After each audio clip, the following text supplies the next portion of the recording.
Hello, I've just been for a drive up to one of the ski resorts opposite where I live, and then a bit beyond that, so I thought I'd come and have a little nose around. I'm not really supposed to, but I'm going to be out for less than an hour, so it should be okay. Basically not supposed to just drive around willy-nilly, but I thought I'd have a little look around. Well, I've got my form all filled in, my certificate, so if I do get stopped, then show that I put it down as going out for exercise. So I did get out and have a wander around. Not really much of exercise. I'm going to go for a walk up the top of one of the hills today when I get back near where I live. And when I say hill, I mean hill, I don't mean mountain. But this little place that I've just come through is where Louise's mum and dad live, and it's supposed to be a really gorgeous resort for skiing, and it's a beautiful resort as in the town. It's really lovely. It's got everything there you would ever need. Loads of, like, you know, ski shops and bakeries and cafes and pubs and stuff, so it looks really nice. But what I can't see are any of the chairlifts or telecabins. That's why I went a bit further up to see if they were up the road, because there's a possibility of a job.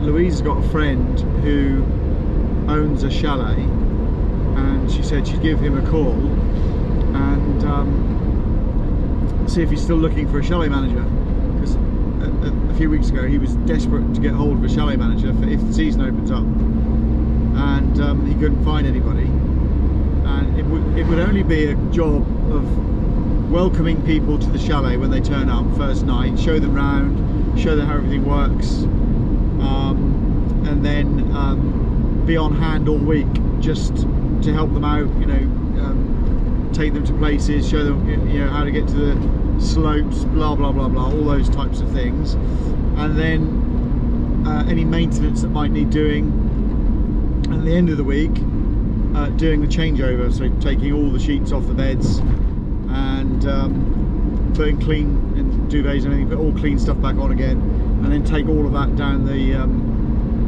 laundry. Apparently there's a place down the road that does all of the laundry, washes it, folds it, and then you go and collect it back again. So that'd just be once a week, unless they have Airbnb bookings, but I don't know if they would. Yeah, so he might be looking for somebody, and I'm going to kind of keep giving her earache about phoning him up, because I've mentioned it 3 times now. She's probably getting annoyed with me. I keep saying every day, oh, well, where's that place where your friend's got the chalet? Saint-Gervais, right, okay, yeah, right. I'm definitely interested in a job. She goes, yeah, I'll give him a call, And then the next day I did the same thing. So did you manage to speak to your friend? And then today I said, where's your mum and dad live? And she went, oh, Saint-Gervais. And I said, oh yeah, that's also the place where your friend's got the chalet. And she said, yeah, I'll call him, I'll call him. She's going to get on my nerves. Maybe I just need to be more kind of direct. Say, have you called your friend? But this is the start of the ski area, or ski resort, and it's called Saint-Gervais. That's G-E-R-V-A-I-S, and it's really close to quite a big town called Sallanches, and it's close to Passy, and there's a massive city not far from here called Albertville, and Geneva is 1 hour 14 minutes, and Italy is about the same, about an hour and 15, hour and 14 minutes. So a really good place to be if you want to come to a ski resort, instead of going to those really silly expensive ones that everyone goes to, and you're on a bit more of a budget. This is a really good place, and the bloody scenery, just out of this world. Honestly, I'm aghast everywhere I look. It's just phenomenal scenery. I've seen a telecabin going up there. Right, okay. Right, that must be up to the main ski area then. big stretch. Goes right from the town down the bottom there. Where does it go? From just down there. Okay. And I'm talking to myself here. Well, yeah. So we'll get into the town centre in a minute. Oh, there it is down there. Okay. And you can see all the shops and everything. There's a swimming pool just here. There's I saw lots of other kind of you know, mountain walks and mountain bikes and all that kind of thing. So there's plenty of stuff to do. And they've got these snow bikes, massive fat tyres, and they've got battery power as well, so you can go riding up in the snow. So this is it. This is the start of the town. This is Saint-Gervais. It's not very high up actually, it's only 800 metres, but I drove up to like 1100 metres just now, and it looks like the looking over at where the car goes up, I'd say that goes up to at least 1500. It's quite high up there. So the slopes must be over the other side of that hill, which is nice. And here you go, look, ski shop, boulangerie,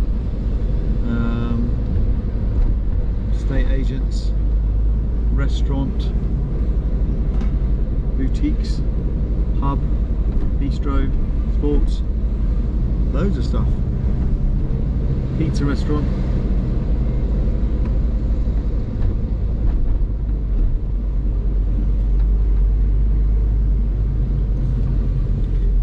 Church down there, architecturally nice. Some banks.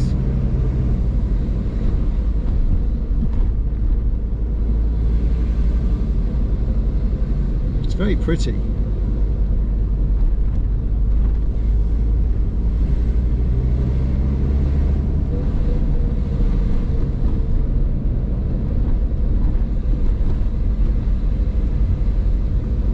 This road takes me back down again now. Oh, okay.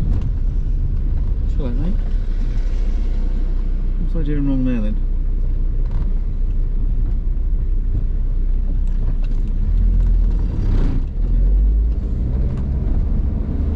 Guess this way.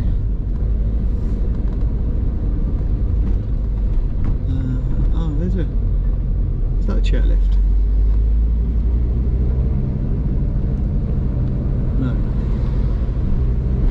The reason I want to find it is because if I'm going to go across here, I think it's over here. If I do get this job in the chalet, it's one of the things I'll need to know is where the nearest chairlift is, and you might have to take them to the chairlift, not in terms of driving them anywhere, but if they turn up in their own vehicle, or if there's normally free buses laid on in the season. Be expected to kind of take them to the bus stop, jump on with them, to take them up to the slopes, possibly, I would imagine. Great view of Mont Blanc from here.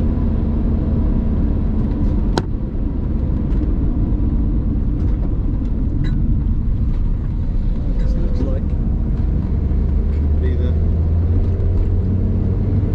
ski telecabin. There it is, yeah, there it is.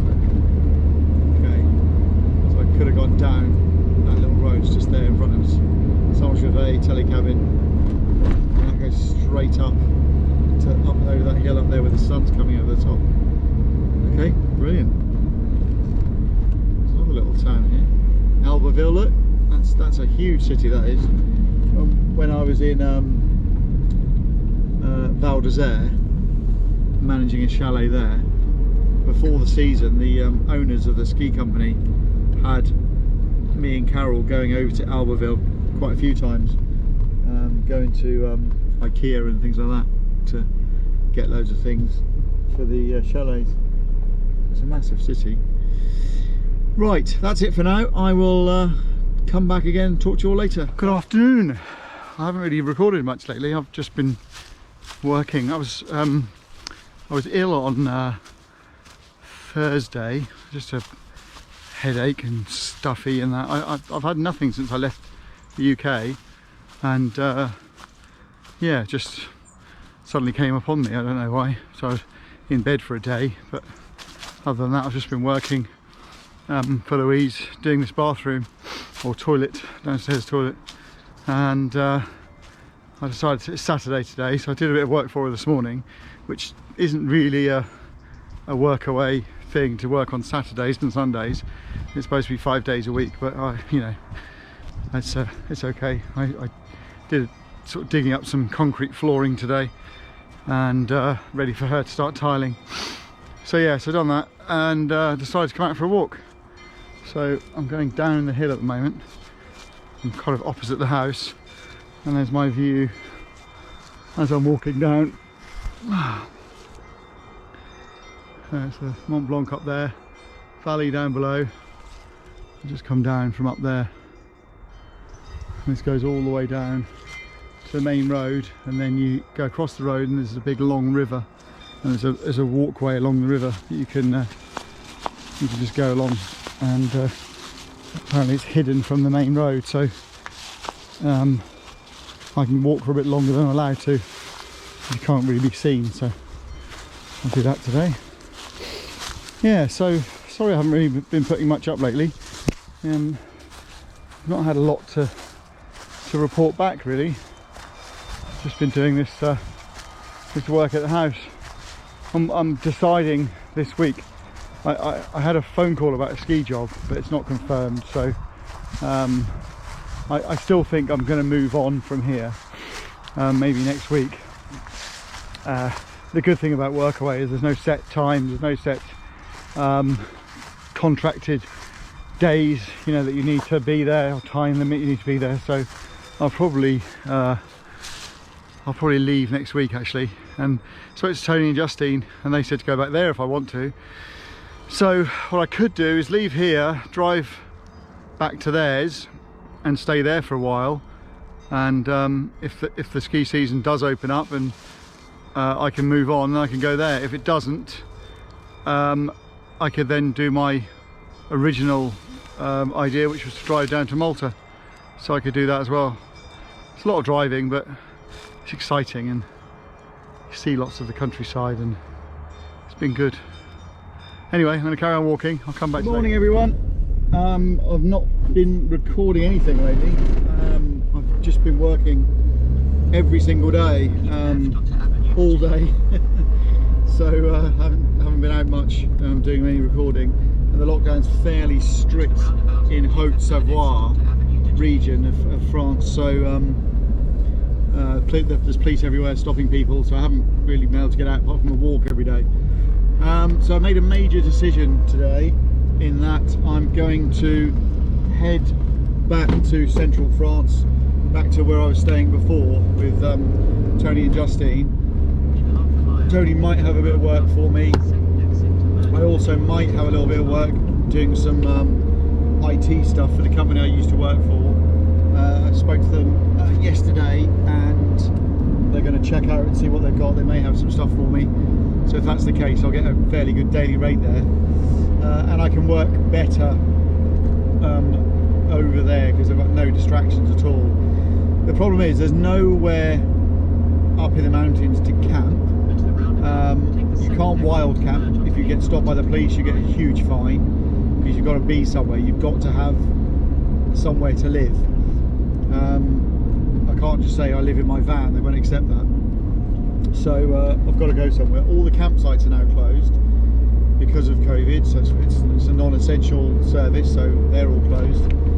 So yeah, it's a bit of a quandary. So what I've decided to do is go and stay there. I can then, it's a bit more relaxed there in terms of lockdown. There's more space where I can get out, I can go bike rides, and also those guys